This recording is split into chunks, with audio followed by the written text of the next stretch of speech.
changing things up by moving to a stability shoe. Let's talk about that.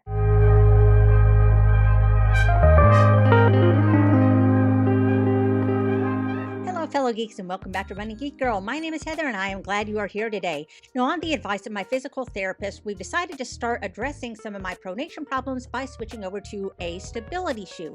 In the past, I've been using pretty much just a neutral shoe, and I've always been a fan of ASICS. So that's kind of what I've stuck with, but it's gotten to the point where my pronation is really starting to hold a lot of my progress back, and we're going to see if maybe we can do something with that in addition to the physical therapy and the exercises by maybe correcting some of my problems by switching over to a different kind of shoe. This will be my first time running in a stability shoe, although Lord knows I probably needed one for years now, but we're going to go ahead and try this out for the first time. So, of course, I went to Rock City Running. The staff there is always really knowledgeable, and they've got a great selection to choose from.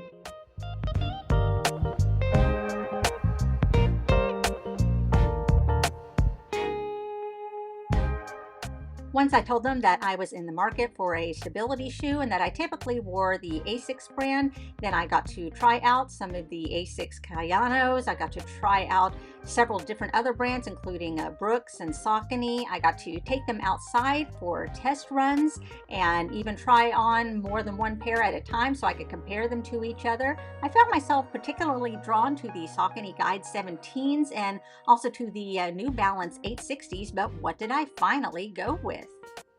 So, of course, since I tend to be such a big fan of the way the ASICS feels, especially with the cushioning while I'm running, I went with the Gel Kayano 30s. So this is it right here. Let's talk a little bit about the specs of the shoe.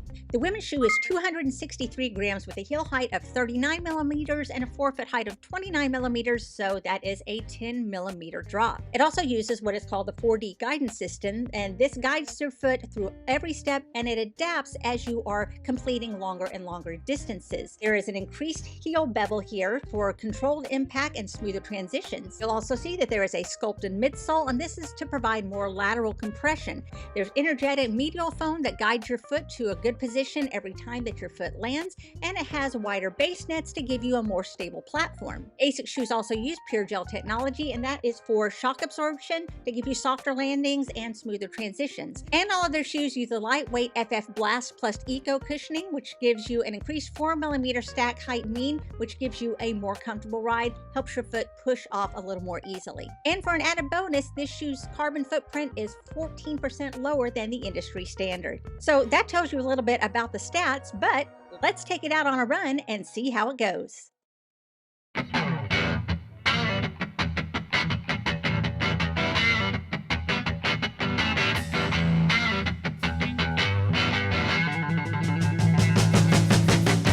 Okay, we're going to start things off easy by just going on a warm-up walk, and already I am noticing a difference in how my feet are hitting the pavement, so definitely a positive, but this is just the warm-up. It's just a walk, so we'll see how things go once we pick up the speed a little.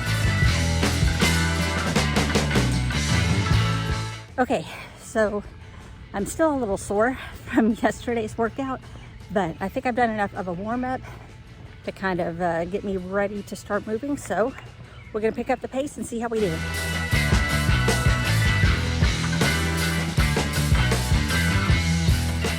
So, first observation off the bat is that the grip on the soles is really, really good. So I'm going to be interested to try these on wet surfaces in the rain, and I'm interested to see how they do on uphills. Second thing that I have noticed is that if you're taking tight corners or if you are trying to pick up speed, they're a little bit sluggish. But that's to be expected because these are max cushion shoes. They're not made for that. They're made to keep you comfortable on long runs. So that being said, you can definitely feel how gentle a ride these are. These are some that you could wear for a really long distance. And the third thing that I've noticed is that this is definitely stabilizing everything the way that it should. So my legs are not fighting to constantly stabilize themselves. which is saving me some time and some energy. Obviously my heels and my calves are not accustomed to this yet, but I think once they get used to it, I'm gonna see some improvements in my running since I'm not having to fight my ankles anymore.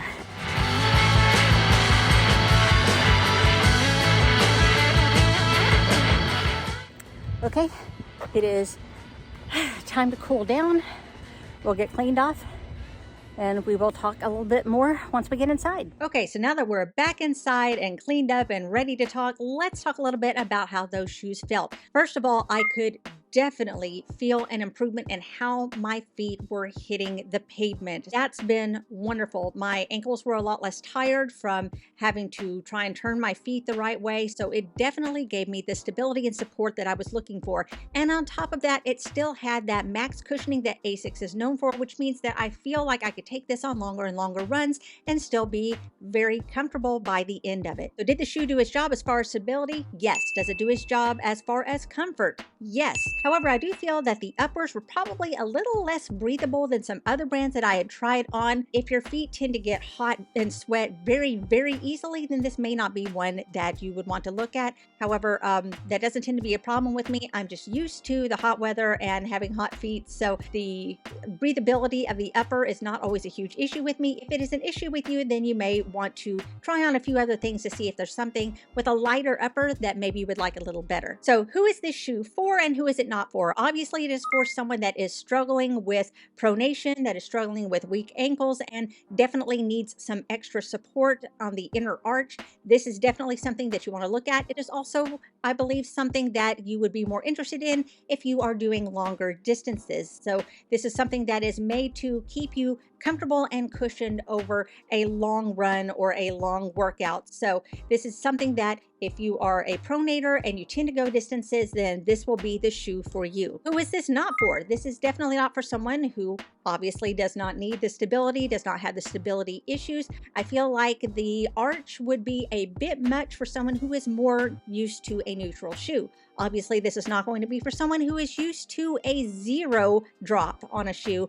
because this definitely has a noticeable 10mm drop. This is one that is made to kind of give you a little bit of guidance and propel you forward. But if you are used to that 0mm, then this is probably not going to be the most comfortable option for you. Obviously, it's not going to be for someone who prefers a very light upper, because again, like I said, this is one that is breathable, but definitely not the lightest upper that I tried on. So there's something that you want to look out for on that.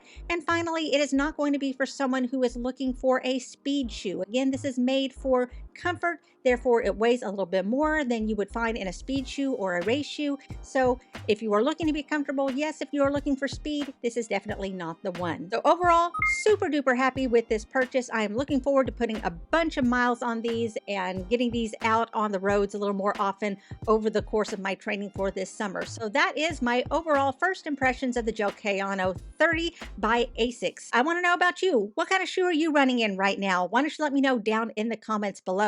While you're there, make sure that you are subscribed to the channel. Just click that subscribe button. It doesn't cost you a thing, and it keeps you up to date on all the running content I have coming out all the time. You can also follow me on social media. All the links are down in the description. You can find me across all platforms under the name Running Geek Girl. Thanks so much for joining me today. I'm so glad you could be here. Remember to laugh hard, run fast, and be kind. I will see you later.